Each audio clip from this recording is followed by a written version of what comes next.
Hi, everybody. Do you believe in astrology? Do you understand it?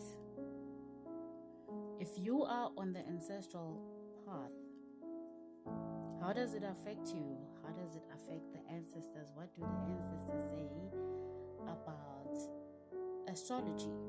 What is the relation, if there is any? Earlier this month,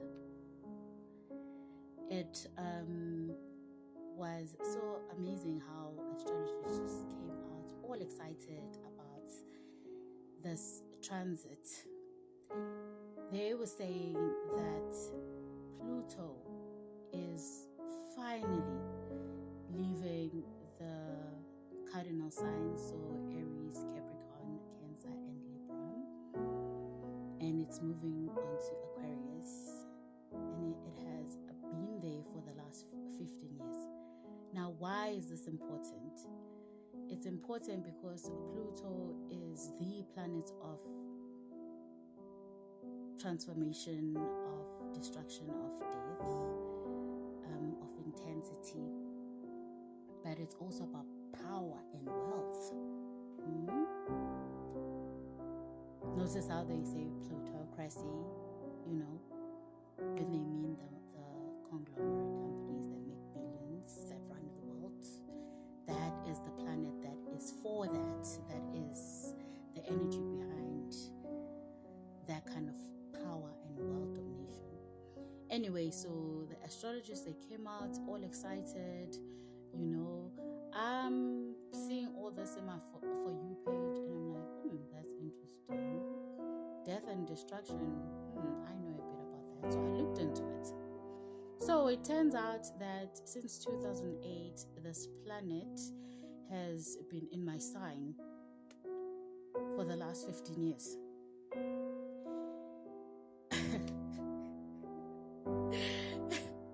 I cannot even begin to tell you how much suffering, how much pain I've been through in the last decade. The death that they're talking about, yes, take mom, dad, uncle, favorite aunt. At some point, even me, I was in them dark rooms thinking about how to end it all.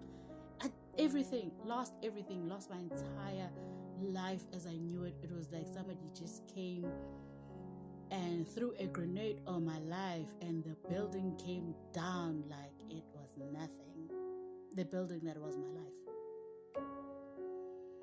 I was in and out of hospitals. Nobody knew what the heck was wrong with me. The doctors were scratching their heads.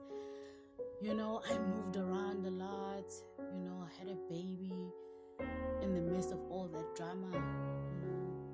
Fell in love with a guy who was all about my daddy issues. Almost married him.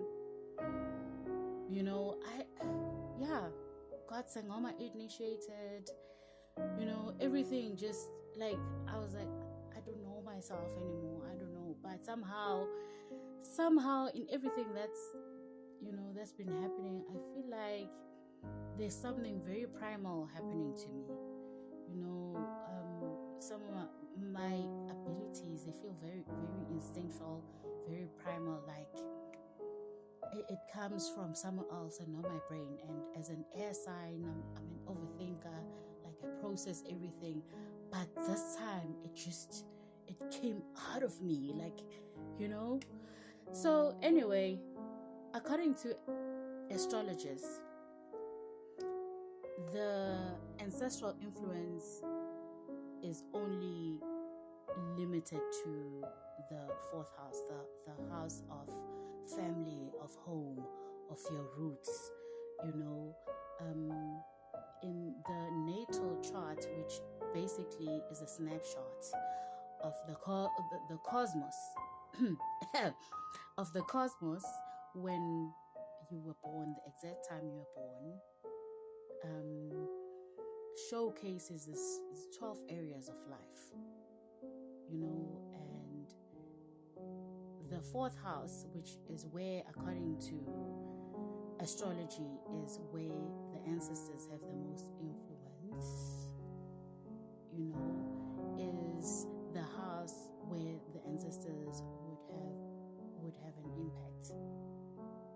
So there is 12 other areas of your life where another planet, another celestial body can have the most influence more than your ancestors. That's what they believe.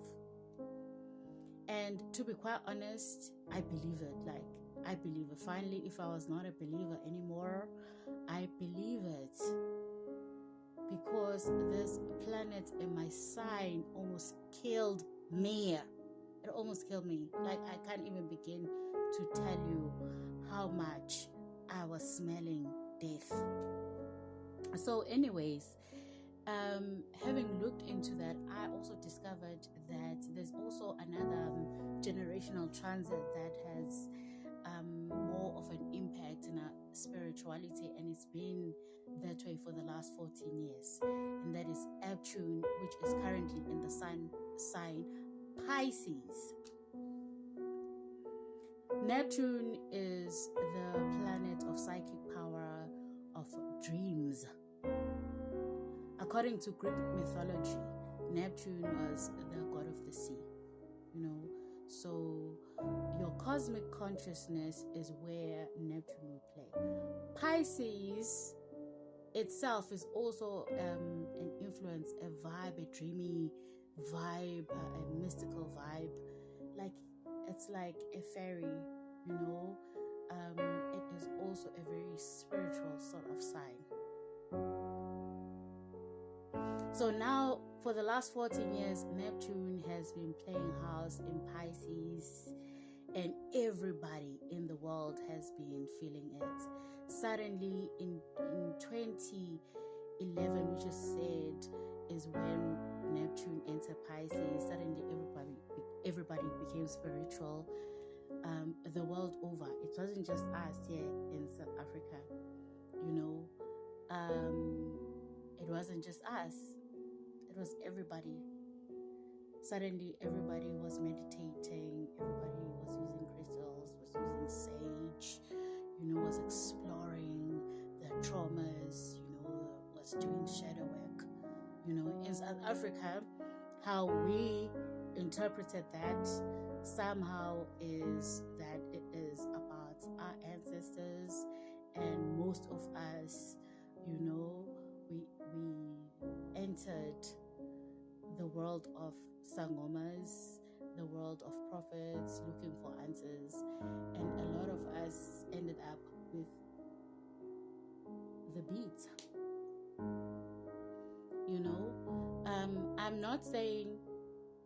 I'm not saying that whoever became a sangoma during this time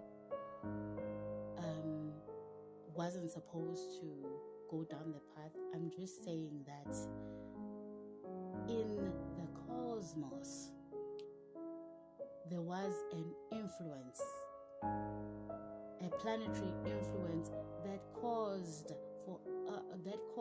us, or for us, to lean that way.